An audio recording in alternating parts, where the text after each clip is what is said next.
Well, hello there, everybody. Yeah, that song, a theme from a summer place. Yeah, I don't. It's got one of those melodies that you just, when you hear it, you know it. And yeah, some of my earliest memories is, yeah, in this realm. So, how is everybody on Odin's Day? I saw that. As we get this bus moving. There you are, Steiger. You looking good, dude. Thank you. Thank you very much. Time travel does exist. And when you do these shows, you're actually living it. So, what's up, everybody? Thank you for being here. I know you've got a lot of places you can go to and be at. And so it's an honor and a privilege to come together and to share ideas and thoughts and pontificate, contemplate, and then reintegrate. I'm trying to say, okay, so we could reintegrate it, you know, and then sometimes you can degrade it. Anyway, thank you. Speaking favor over us all, nothing missing, nothing broken. It works, folks. It works. It works. It works. And finally, please be kind to your mind. So, Nina, I see you're in there. That could be another Steiger shirt right there. Yeah. Wayne Steiger, be kind to your mind. Anyway, uh, check out Nina's merchandise in there anyway. I know I should do some of my own, but you know, it just sometimes feels weird.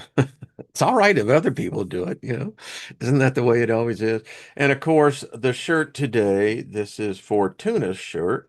This is the Wheel of Fortune. I'll get up so everyone can see it. It is a fabulous, fabulous shirt. And I mentioned this yesterday with Miss Jenny, which was a great show. And by the way, it's weird when there was this electrical, I don't know what the hell you call it, surge. And I mean, for the briefest of, well, when it happens, it knocks in, of course, our solar system immediately tried to kick in, and then the electric came back in anyway, it caused a glitch. So thank you, Jenny. Appreciate you, love. Um, Man, I think, folks, the people that listen and come in and make, part of the chat room, thank you. And leave comments, I mean, and share. Yeah, we're a unique group. Love y'all.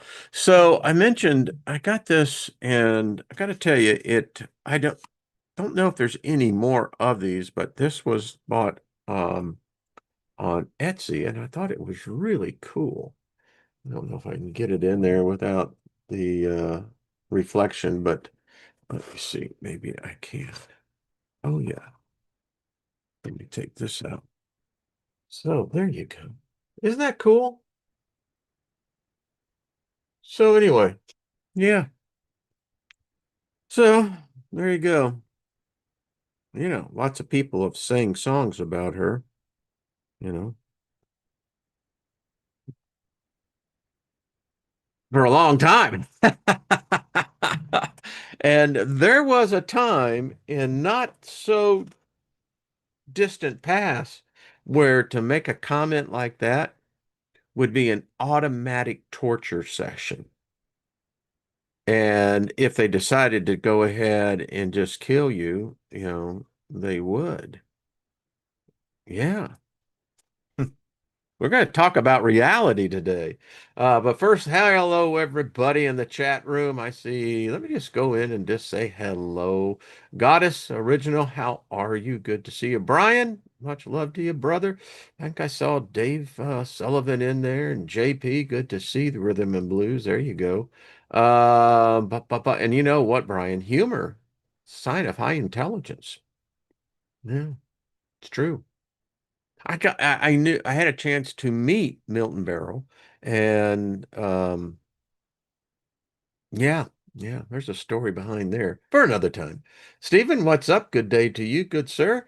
Nina, much good. So probably not this weekend. I just read your email, but we're going to have Robert and Nina on of Friday. I think that's good timing. And it manifests, yeah, it'd be cool.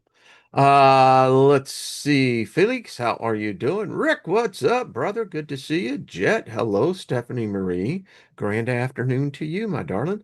Chloe, how are you? Much love and favor. Still thinking of that fawn. I mean, yeah, yeah. Hello, Mark. How are you, brother? All the way down there in Brazil. Is it still warm? Uh, Someone said once it's like it's always warm. Yeah, yeah. Mark, how close are you? I guess I could see on the map on the equator, you know. Yeah. So you have typically 12-hour days and 12-hour nights, right? Is that how that works? I think it is. Anyway, Jack, good to see you. Much favor. Hello, Elderberry. Good to see you. Cave women, cave women invented witchcraft. I love that. Bobby, good to see you from Scotland. Welcome, welcome. Favor be upon you, like all over you, you know? Yeah. It's kind of like walking out in the South, you know, when you have like 90% humidity. Now that's favor, you know, it's like, well, for somebody, you know, the metaphor works. Hey, Gaia, how are you, my dear? How is Paul? Much love to y'all. Emperor Rex, thank you. And Lost in Space, what's up? Hello, Truth. Good to see you as well. I like sometimes just sitting back and saying hey to everyone in the chat room. We are family. Anyway, Colleen, how are you, my dear? I read your thing about the drones. Folks, the AI revolution is over. My doctor, who's really a really cool individual, love the man's soul, just a cool individual. But we were talking about this. You know, AI is now in medicine. And here it was, I thought was interesting in this conversation we had. He brought out the point that AI in diagnosing mental conditions in humans is complex.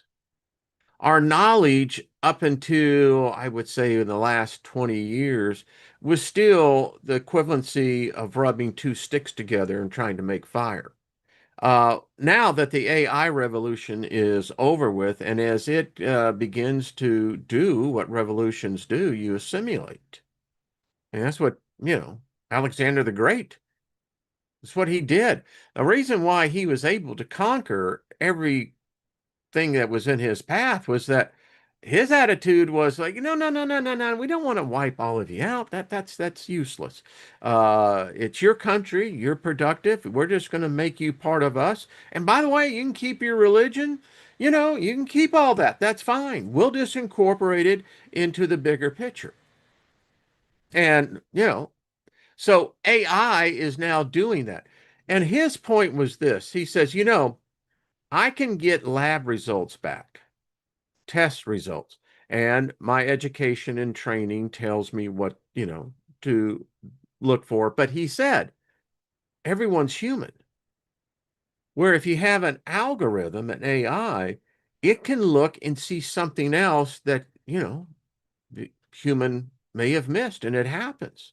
So it's here. Yeah, it's like, okay. Um, and I don't know how this really plays out because things are really in flux. But no matter how you slice it and dice it, AI is very much aware of the occult. From what I can tell, AI really digs the occult. I mean, it digs the occult more than it digs religion. And if you have you know, taking college courses, you know, comparative religions, those type of classes teach you to be much broader minded. It teaches you that, you know, it isn't always been this way. And it got this way because of the actions that happened yesterday. And so, who invented witchcraft? Well, first of all, I think we have to establish some fundamental principles. One could be, well, I don't think it could be, it is. You reap what you sow. That kind of goes, with the golden rule. Actually, it's karma. And the thing about it is, sowing and reaping is not defined by a set time. It's set by the fact that it will happen. How long it takes? No, no one really knows. So it's not restricted to time, which means seeds sown thousands of years ago could very well be, how should we say, coming to fruition, reaping today. And, the study of Fortuna has gotten me on an interesting path because it broadens even the horizons that I previously had, and understanding everything that's here is by cause. You could say by reason, um, maybe randomness. But no matter how you perceive it, the events that we're seeing now are the results of yesterday's seeds sown. And we are told that there is this spiritual war taking place. And we have been taught a very narrow perspective if such a thing is really happening. And what I mean by narrow perspective, it's one dimension. Well, it's one side of a coin, I'll put it that way. Um, we've been taught who is the good guy and who the bad guy is, and we've been taught not to question it. It's just established fact. Okay. Who said that? Who said it was established fact? There's a bigger agenda that's at play here. And this is not in any way degrading any religion, any ideology, any philosophy. We're just going to deal with the facts. So, when this new religion emerged upon the world, it plunged the world into the Dark Ages. There was literally a death cloak over the planet. Knowledge suddenly became repressed. Traditions, values suddenly became a threat.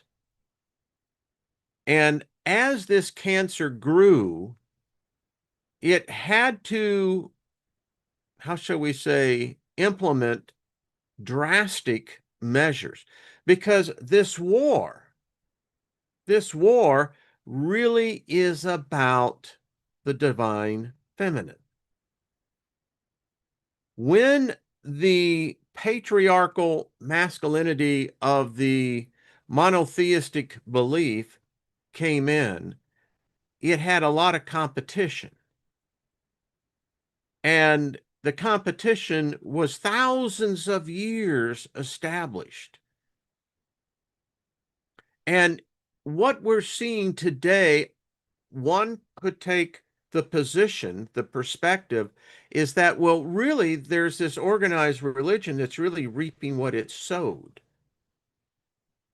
We live today in a dualism reality. And the vast majority of society, in its culture and in its positions, its values, perceive certain things as black and white. There's only one God. America was founded on that God. There's only one way to heaven. And if you don't comply, then you don't get the Willy Wonka golden ticket. And what we have to remind ourselves about, particularly when you see emotion and the energy that is hyped up as it is, you have to stop and say, now, wait a minute. Because there's ignorance to go around. There's a lot of that. And the only cure, what? What did R. Wayne Steiger say? What? Ignorance is a self-inflicted disease easily cured by knowledge. So the only way we're going to remedy this is to learn. And what we have today, I'll just say it. You only have one religion today in the Western world. I'll put it that way. They've tried to conquer the East, hasn't worked. Why? Because an Eastern person would say, "What? Right? Yeah, you guys are kind of like the last one at the table. You know, we've been here way longer." But anyway, uh, to continue, as it went forth, it had competition. This competition was established, and this competition was the worship of the divine goddess. She triumphed above all things else. Um, and she had many variations of who and what she was. And as I have documented on this channel, we've studied this together. We know that this goes back way before there was any Yahweh, way before there was an Elohim, way before this. And as I asked on Nina's show with Robert V, I asked this question. You know, in my former theology and beliefs, I only knew Adam and his offspring, his progenitor. There's not a word written about Eve and her daughters, and there had to be daughters. And then you begin to see how upside down that is, because the only way that the human race, I guess Homo sapiens, started was with incest. And the church doesn't like that shit, boy. You get into that and they get real antsy. But, so I began to think, all right, so now we've got this good and this evil. Everybody's wrapped up into it, man. It's spell casting, ladies and gentlemen. It's spell casting. Simple. And the wizards and the witches and the priests and the priestesses, they're busy. So it helps to have some clarity, some reflection to how all this got started and why it got started. You see, Satanism is just another form of Christianity. It is. Luciferian is just another uh, dimension of Christianity. Neither one can exist without the other. That's why it's the same religion. And if, the witches and all that, they think that they're worshiping these different gods and demons and whatever. But they're still worshiping the same God. It's the same religion. Because when you look at the original beginnings of witchcraft, which defined is what? Witch meaning what? Wise woman. Craft meaning master. Have a drink. And again, hello, everybody connecting the rabbit holes. I love it.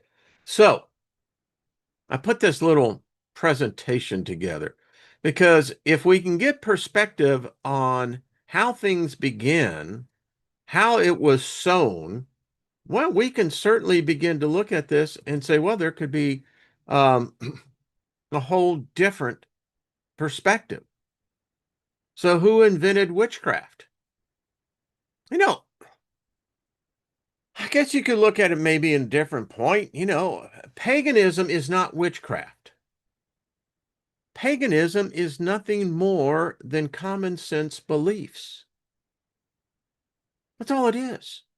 And in fact, the common sense beliefs are the biggest threat to having free thinking. People who are opposed to individuals that are free thinkers, it's because of that. So, in any war, there has to be an end game. And remember, this was a new religion, Christianity.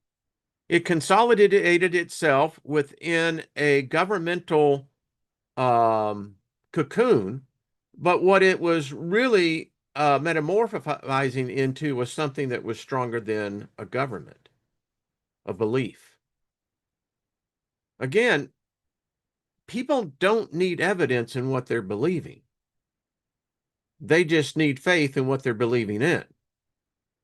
So this war, its primary enemy was the goddess, the divine feminine.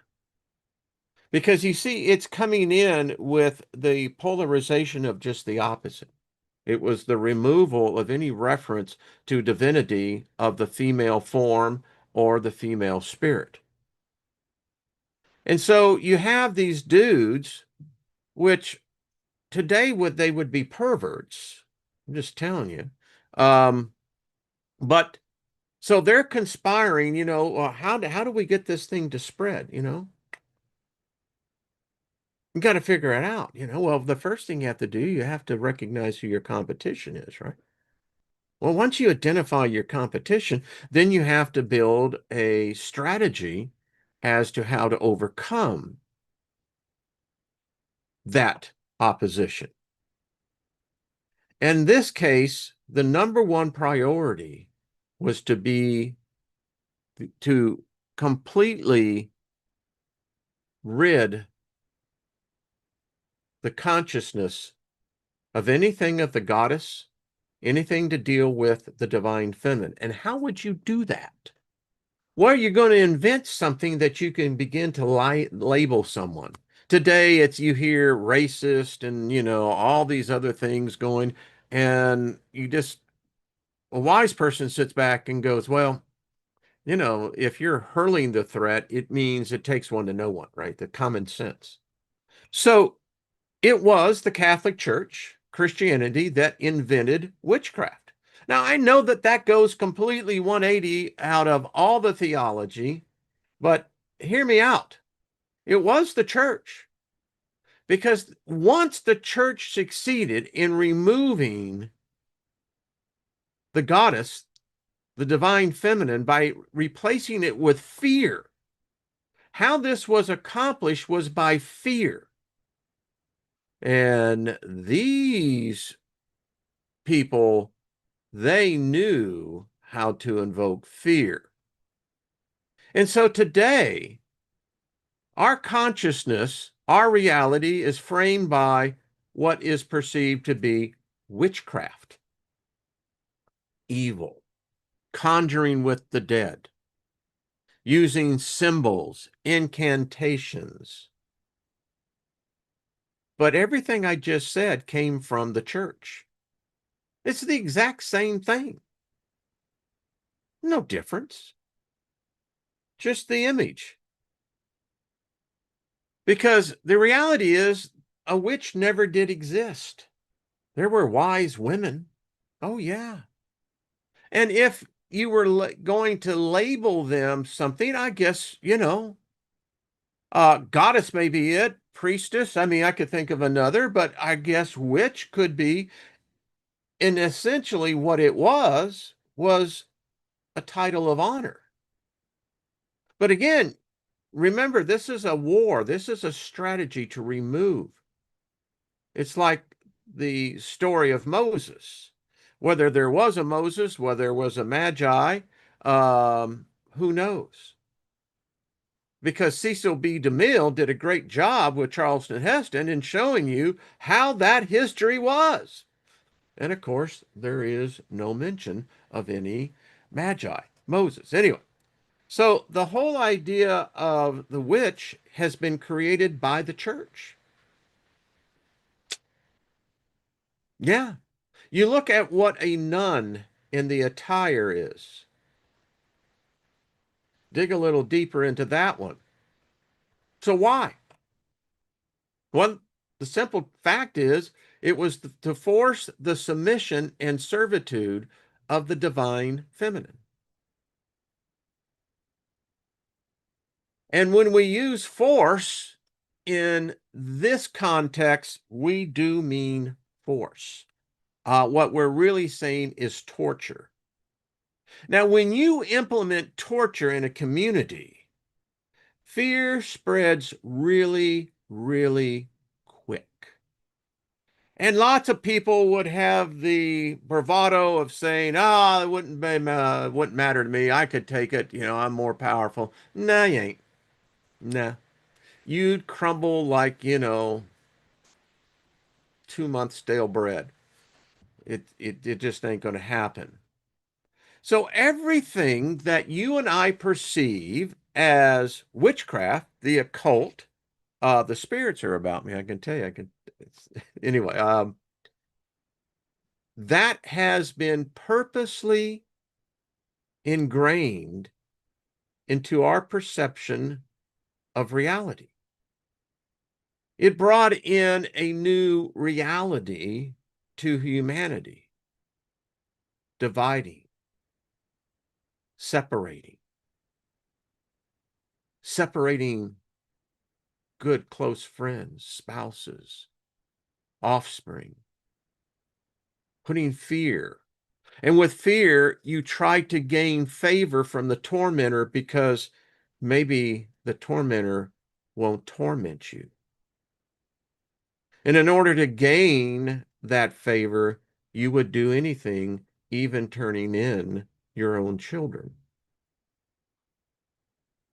It was a cruel spell that has not, well, it is being broken because I'm sitting here talking about it. Others have talked about it.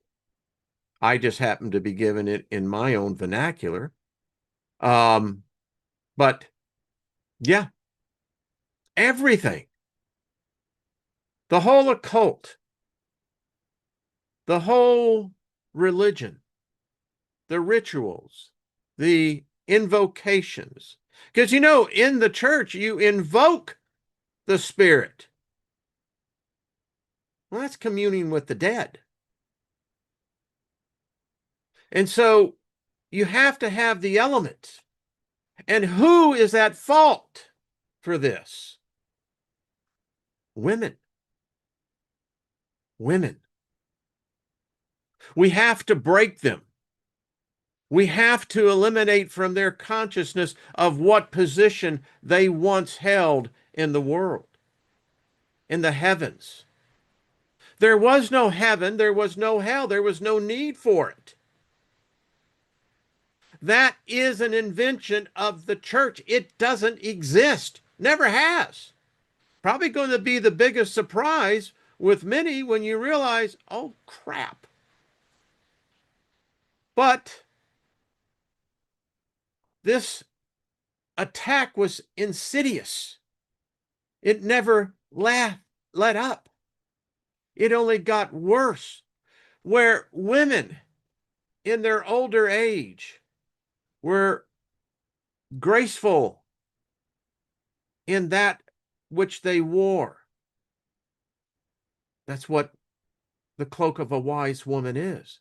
But the church had to perverse it, had to make it look ugly, had to make it profane. And they were the ones who invented the demons. If you worship demons, you're a Christian. Boy, I know I'm going to get a lot of flack on this, but hey, I didn't invent it. And the evidence is right here. And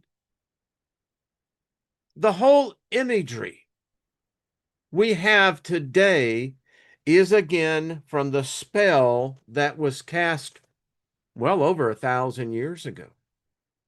Remember, we went into the Dark Ages for nearly 300-400 years.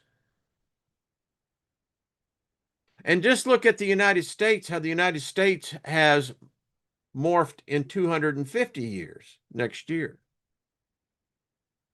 how things have changed. Well, just add 1,000 years to that and imagine how things have changed.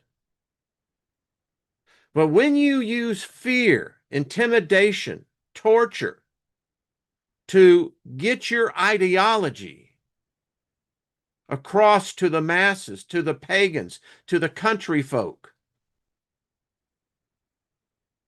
again, the war is on the goddess. In this depiction, yes, both the crown and the Holy See commended, paid for the witch hunters. Now, these guys were all about the cash, the gold. And the thing about it is, dudes were not exempt. In fact, they would find those who were easily compromised, speaking of men,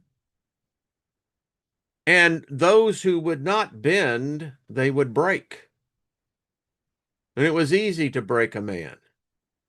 That man would indict his own wife, his own daughter, his own sister.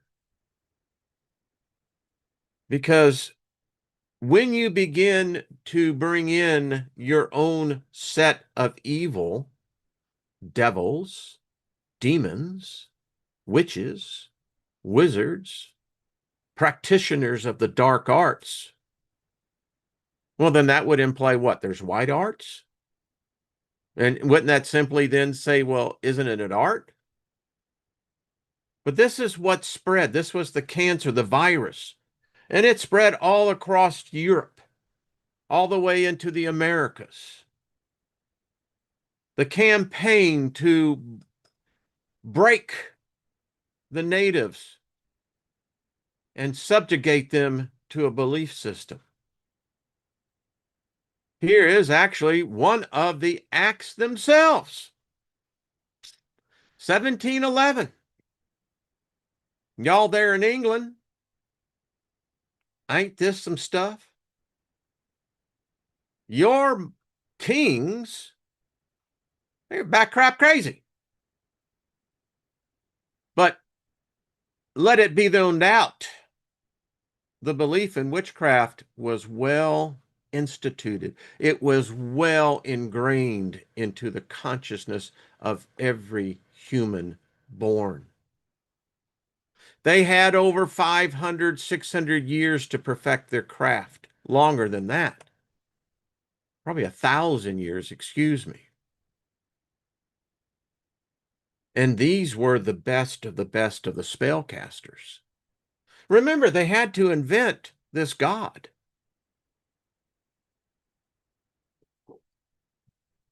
That's why they had to borrow from so many other gods.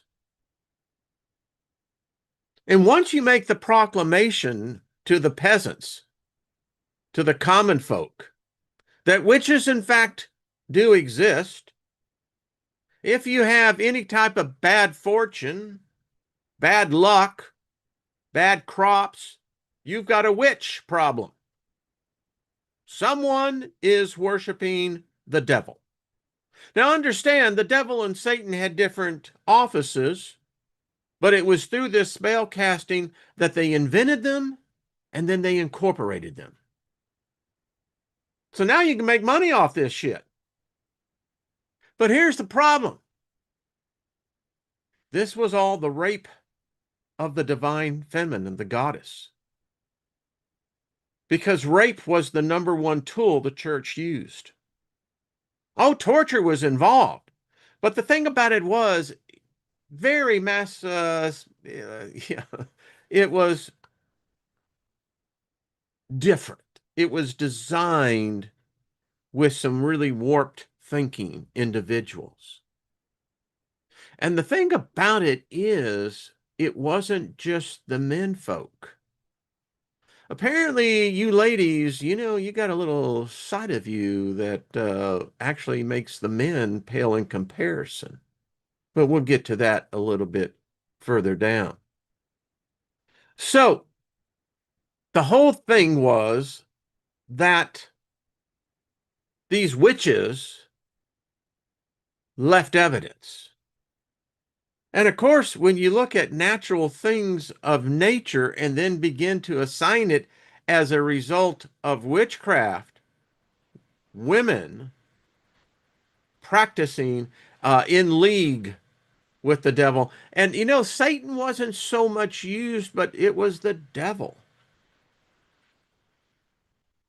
And this is an interesting, you know, how perform guilty of the crime may be codified, convicted, excuse me, and the means used for their discovery. And folks, the way that they did this was not well. And remember, this was all under the command, supervision of the governments and the church. We really don't know how many women were raped.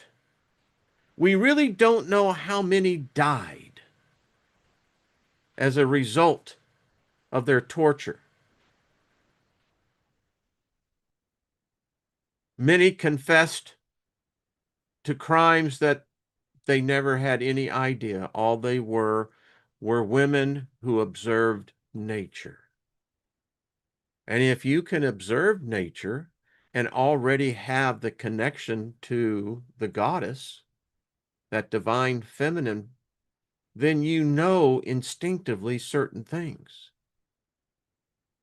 Even today, in the visceral of the moment, you have both sides just, you know, going down a path. The similarities used back then are being used today. You don't want to know why? Because we're the ones who did it. Humanity.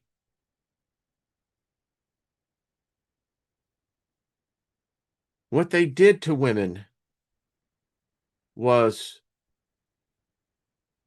and you can't ignore this. You can't say, well, that was that time. We're more refined and we're more cultivated. Bullshit. That's a goddamn lie. We're still practicing the same spell.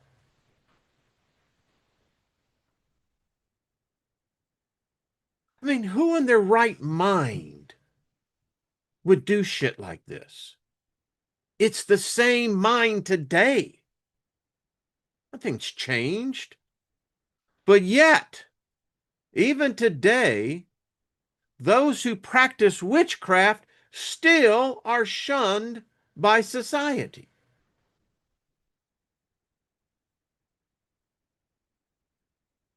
And when you expose a community to this brutalism, this inhumane, all done in the name of God, not my words, theirs. This is a direct attack on the goddess. It is to destroy the divine feminine, her memory. Anyone who would dare acknowledge her, worship her, this is what you can expect. And it's used still today psychologically.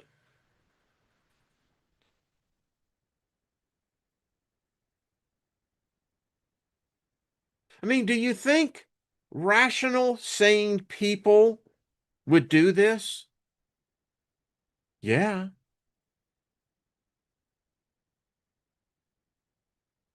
I mean, and remember, this has been ordered by the church. This is how it's done. You could hear the screams of those being tormented in the name of the church, in the name of God. It doesn't take a really smart person to say, well, screw this. I mean, I may believe this, But no, I ain't no way I'm gonna, no, I'm not even gonna risk that. And so they will sacrifice their hearts, their souls, their beliefs in order not to be possibly subjected to such torture.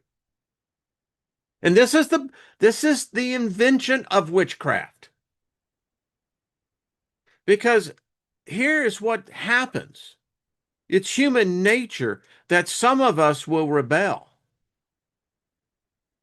You know, we'll give the middle finger and say, up yours. You tell me it's forbidden. Why? What are you afraid of? Are you hiding something? Does it threaten your position of power? There's a worldwide power structure to this. They control the witches. They've always had the witches. This was not the idea of a human being. We're not smart enough to do this shit. And you can see by the way that it was approached, how they attacked the very part of humanity that their God had already cursed. Remember, the very first act this God did was to curse the woman. And if you want to take it metaphorically, allegorically, what that was the first salvo against removing the goddess. And this is what this is about. All witchcraft really is about that. It's about the goddess.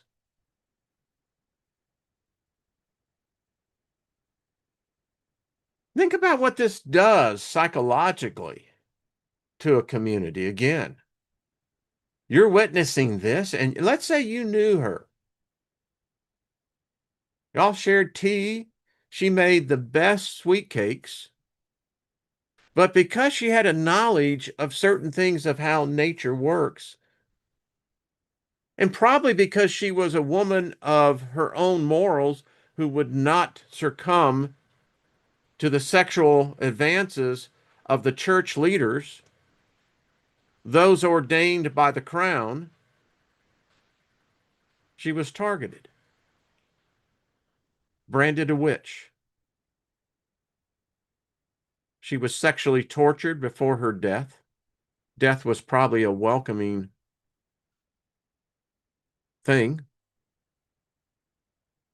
This is the church. America is not exempt. No, no, no, no. Hollywood's done a good job of, portraying that time. But remember, this is the same person that lives next door to you or above you, or wherever you are. And it's odd how some people, even as this painting shows, they're laughing at this woman's torture. The community laughing, celebrating, partying. She was sexually tortured as well. And to be accused, the benchmark was really low. So you got the church, you got the crown, the government people, right? The judges. And folks, this is really all about sexual torture because their devices were just that. This one, we'll see an actual one. Could you imagine? No woman was safe. This is the war of witchcraft. This is where it came from. It's a natural rebellion for the feminine to even go deeper now into this thing that they invented. Because they just merely invented the concept. What the real witches did is that they made the laws, the rules, which are far more powerful than those that sit in the chair. Their devices. Remember, this is holy men. This is bureaucrats.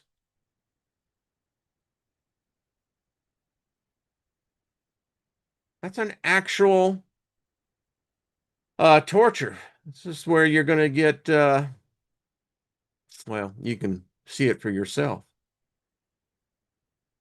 You can see where the head goes, where the buttocks are at. I mean, what they did, this is an actual one right there. This is actually, I believe, in the torture museum. I mean, how about this one?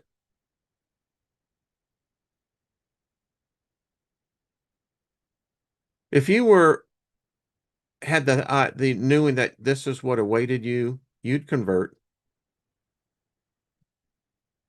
And my point to all this is to say, listen, there's another side of this. That which you've sowed is now being reaped.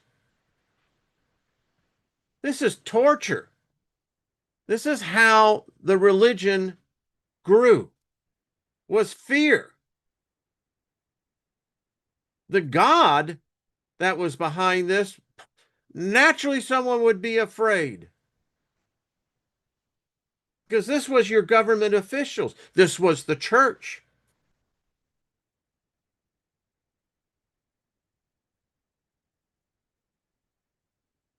And this was torture.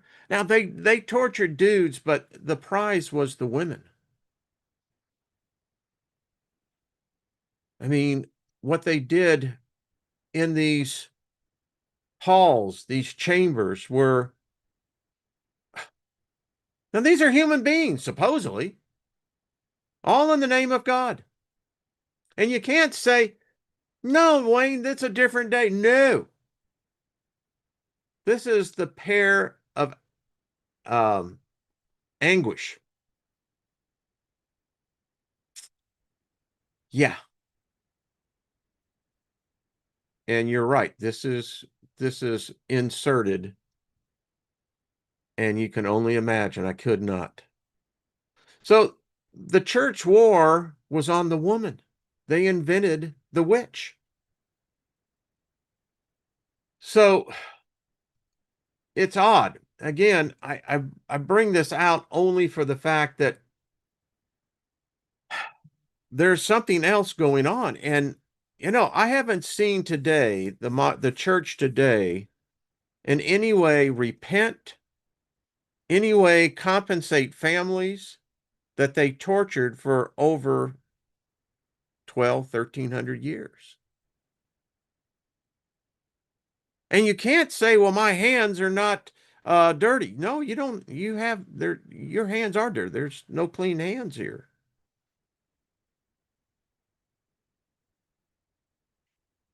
And if we could begin to recognize maybe where some of these issues come, well, maybe we could have open dialogue and say, well, because the church has got blood on its hands. I'll just tell you, Christianity is not this pure religion that they want the perception to be. If Jesus lived, he would reject Christianity today. You see, the Jesus that they don't write about, if he lived, he was a hippie. He hung out with the guys at the bar. He hung out with the ladies. You know, he was known to, you know, smoke the reefer and to drink the wine.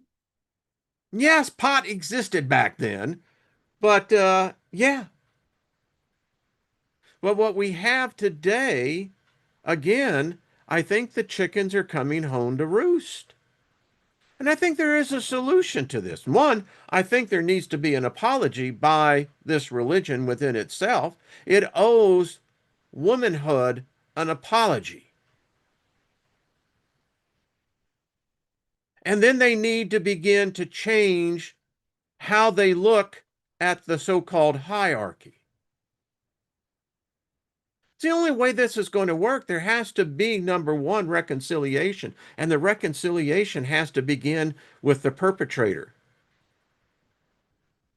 That's all I'm saying.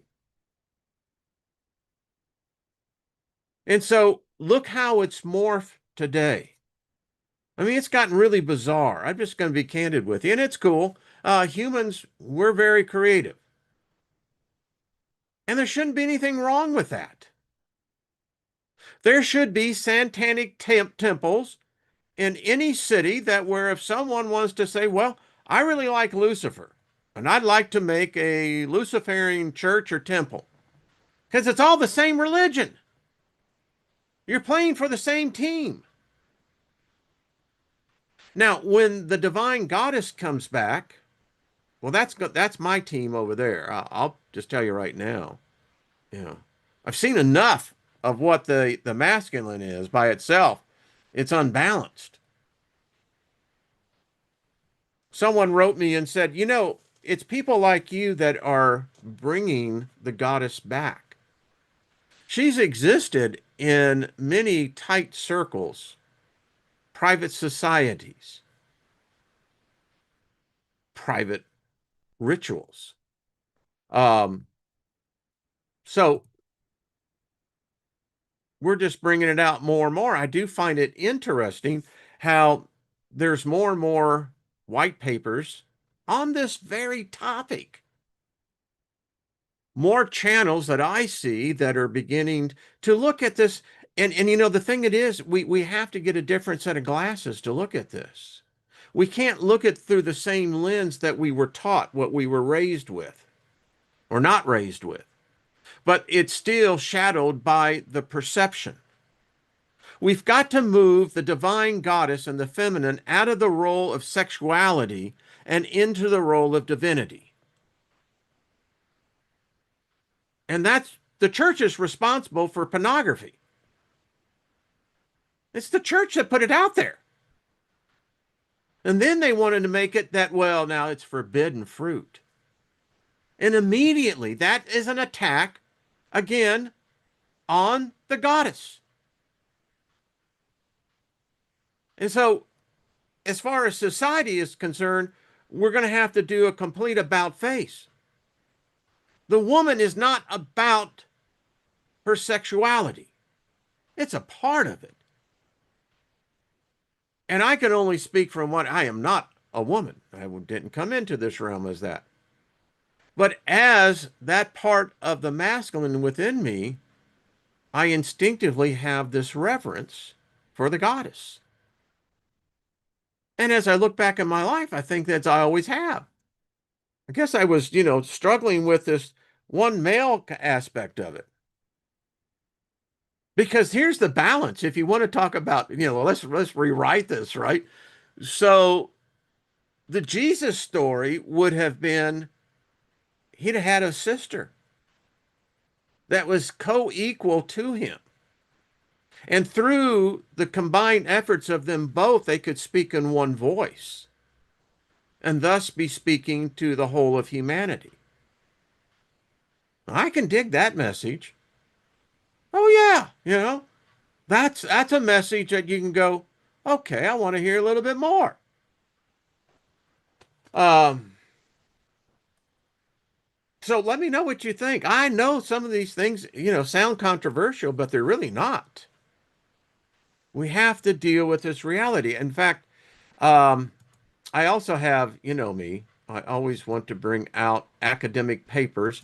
Why? Why do I do that? Well, because with academics who are writing about what we're talking about, it gives us that position of credibility. It's just not so far out theology or ideology or philosophy. No, there's others who have recognized this very same thing that I'm talking about right here. Until the goddess is reestablished, humanity will be unbalanced. And maybe it's because why we've met the collapse so many other times. What, five other times? Think what? Were you the sixth or the seventh? And though this is the Regenesis Encyclopedia, I've referred to her many times throughout the last decade. This is a synthesis of the spiritual dark motherline, the integral research, the labyrinth of learning, and the ego theology.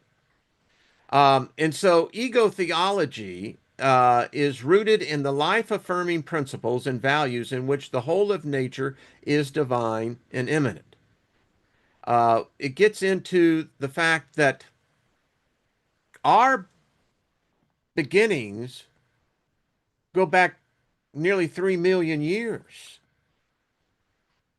Now, that is completely contrary to most theologies, most, I'd even say, dear science, but science is beginning to recognize, we're just not a modern day phenomenon. A version of us has been here for a long, long time. And within that very long time, there have been the rules of where the goddess, she ruled separately and co-equally, and now she has been displaced by that which she helped nurture. And others have seen this, and it's within our ancestry.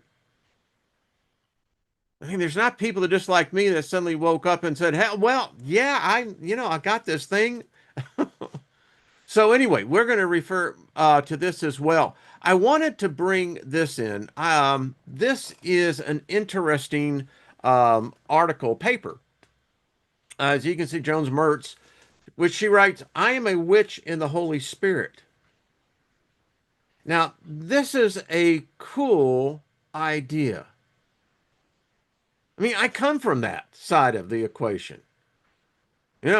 Baptized in the Holy Spirit, with the evidence of speaking in tongues, with the evidence of the gifts of the Spirit, right? That's and it was evident in my life, still is.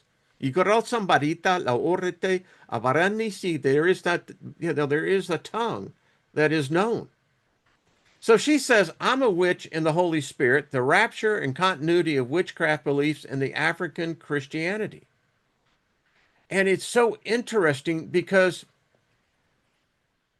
we have such a homogenous, no, it's, yeah, it is homogenized version of what God is and what God isn't, and everything that goes with that. And no one ever stops and thinks about, well, wait a minute. So the abstract, I'll just read this really quick. Missionaries have unusually responded to witchcraft beliefs by either denying their existence or by diabolizing them, demonizing them. Contemporary culture anthropology shows that, especially in the Pentecostalism, these beliefs are demonized and thus linked to the devil as part of a moral dualism. Even their side admits, yeah, it's dualism. Yeah, all right, you made us say it. All right, Steiger, would you just move on? No, I'm not. I can assure you, virtually every Christian who I knew does not know what dualism is. Yeah. Anyway, in spite of this, the belief in good witchcraft often continues to exist, even though it is stigmatized and thus not addressed in churches. This article presents and analyzes the life story and testimony of a male witch who has converted to Christianity and now considers himself a witch of God. His examples challenges missionaries to rethink the meaning and the importance of witchcraft beliefs in the African Christianity. Now that's just far out. Listen, I've said this many times. I go out and I give when I take Bentley out, and we're out usually about a quarter after 5 in the morning, and now, it's dark. And I still marvel. I stand in awe of that which I cannot yet perceive, but yet I can see. Now, is that a form of worship, form of acknowledgement? Yeah, it is. And I see the goddess hand in hand with the god. I'm more convinced we may not know the original God either. We have never considered and I've not seen it written much about. In fact, I don't think I've really seen it written. As I sit here, I feel like I'm channeling, what if the goddess and the god were both removed and something else took its place? Hmm. And isn't it interesting that we think of a witch being simply primarily feminine, female, when in fact it's unisexual, both sides. Interesting, eh? And then there's this one here, which is another interesting as I'm looking at the time. So this is magic, witchcraft, pagans, and Christians. Now, it's interesting because modern day Christianity has been Hellenized. In fact, I would dare say that those who practiced the religion in the year 500, if they were to see what it was today, they would say it was of the devil. No way that's no, But because and it's because the fact is that magic has always been here. It's you can't ban it, you can't suppress it, you can't ignore it. It's here. Pagans, Adam and Eve were pagans, if you believe that story. They damn sure weren't Christians. They weren't Jewish. They weren't Islamic. So the only thing I could say about Adam and Eve is this, is that they practiced witchcraft, they were pagan in their beliefs, and they were using magic. Well, now that makes sense. No wonder we're such a screwed up, species. If they had just come clean with us. So this is a study in the suppression of beliefs and the rise of Christianity. Much of what I have just talked about, and this is by Gary R. Varner, if you want to read this yourself, it is amazing. So this is the illustration of St. Paul at Ephesus by Gustave Doré. Now, I have to tell you, I have seen a lot of artist renditions of what Paul, the Apostle Paul, Saul of Taurus, looked like. Never have I ever seen a depiction like this. This just opens up one's imagination to a whole lot of uh, um, new channels of thought. Because of the time it's running late, probably pick this up on Friday if we hopefully Mike and Cindy we can get together tomorrow. But chapter 1 is the treatment of witches and magic. You see, it's a control of belief, folks. And when you look at it from this, the 50,000 foot level, you can see is that, holy crap, it really is one and the same here. I mean, they're in this yin and yang thing that, if one uh, became triumphant over the other because of the defeat of the other, the one who thought they were the victor would actually have been the one that's been defeated. Yeah. So we just saw the PowerPoint presentation, The Age of Intolerance. And here's another thing. I really want to get into this because much of the magic, and I've got all the grimoires, the others, and many of y'all have your libraries as well. The Golden Dawn is Christian magic. It's Christian, Kabbalism. And I know I live this. The deepest I have ever practiced the occult was when I was deeply in Christianity.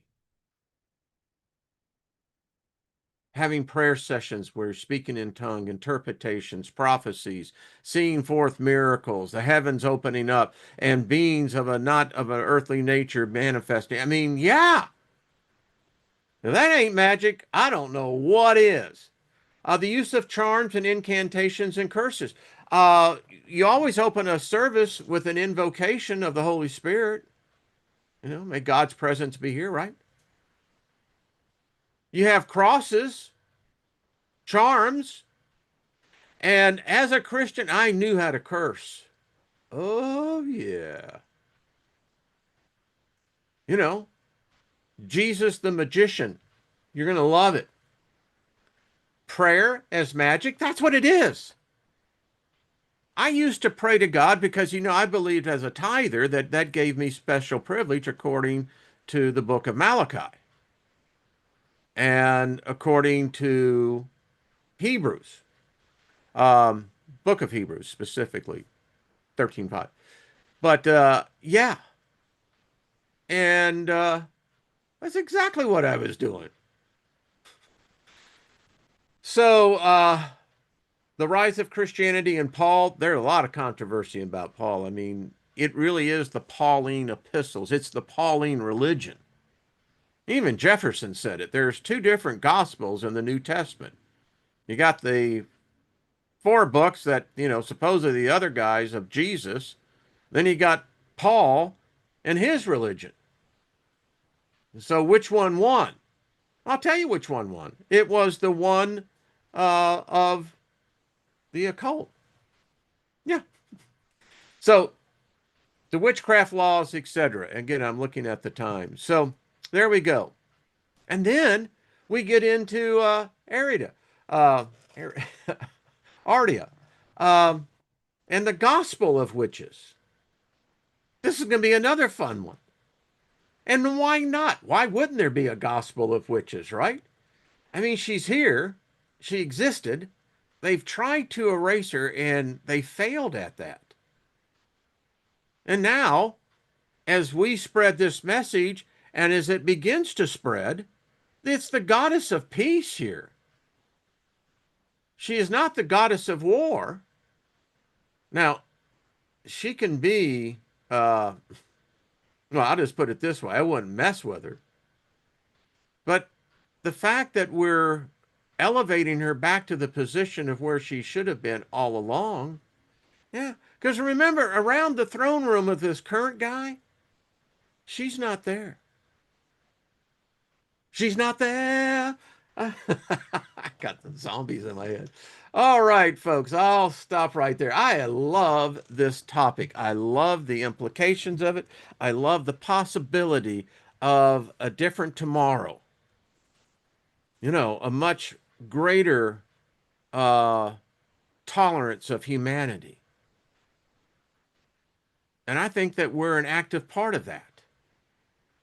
And I got to thank all of you. Brian, thank you, brother. The world is a funny place. Have a great day, everyone. Yeah, absolutely. Thank you, Gaia. Yeah.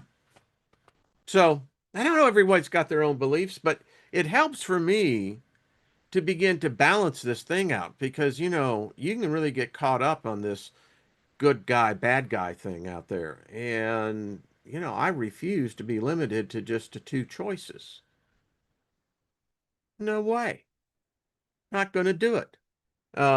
And so I'm grateful and thankful that there's a platform where we can talk about controversial, no doubt, but I don't care. It's very difficult to try to again, saying, well, no, I don't think that's true. Yeah, well, sure. Everyone's entitled to their belief. So I think we do, Mark. He says we need a new goddess temple. I would agree with you. Stephanie, thank you, sweetie. Yeah, one person wrote, Christ, yes, Jesus, no. Yeah, the Christos, the bright light. That, yeah. And I'm just telling you, I look forward to seeing when the goddesses returned. I think it would be a better world for it. I really do. And if there is such a thing as ET, I think they're going, wow, might be getting it. I don't know. Uh, Day says, I feel more religious now that I believe the way I do. Yeah, there is kind of stuff. Hi, hello, Mary Winds. Uh, Much love to you, darling. So, Guy, you have one there where you are at. Far out. Let me know who it is. Love to promote them here. Yeah, yeah, I believe that's the case. Love one. I think Christos would be equated to love, right? Yeah. So, well, thank you, Gaia. I think it'd be great. Love to have their if they got someone with the temple, love to have them on. I think that this is how the message is spread.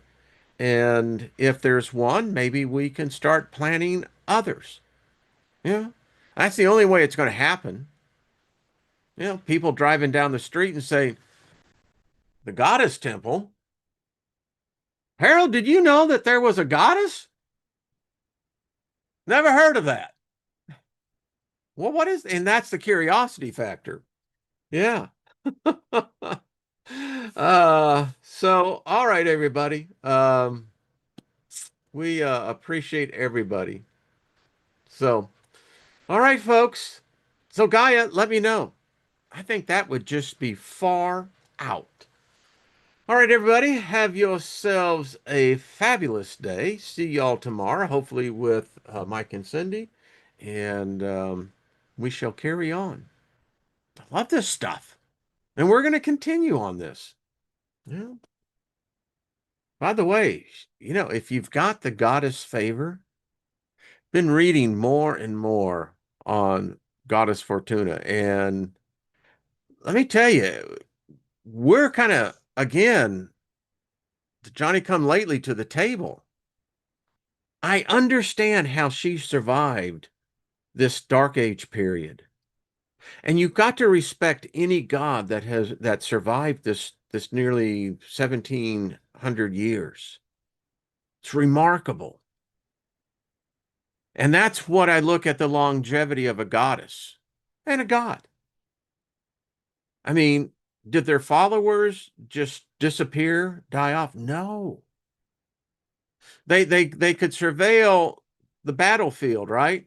And the art of war says it's better to retreat than to face defeat.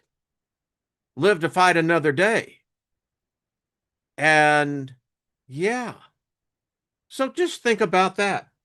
The fact that we're talking about them is remarkable. And again, I say congratulations. They did it. They survived. And now there may be a new dawn. Who knows? Hey, hello, Deborah Sloan. How are you? It's morning. AK Morningstar says, love thyself. That's it. Hello, Lauren. How you doing? So, all right, folks. It's fun. No one has all the answers, but it is the journey. That's the way it is. All right. And just speak favor to the goddess. You may not even believe in her. That's all right. Just do it. It's like being kind to your mind. You'll thank yourself one day. All righty, everybody. Till we see each other tomorrow. Much love to everyone. Oh, peace, right?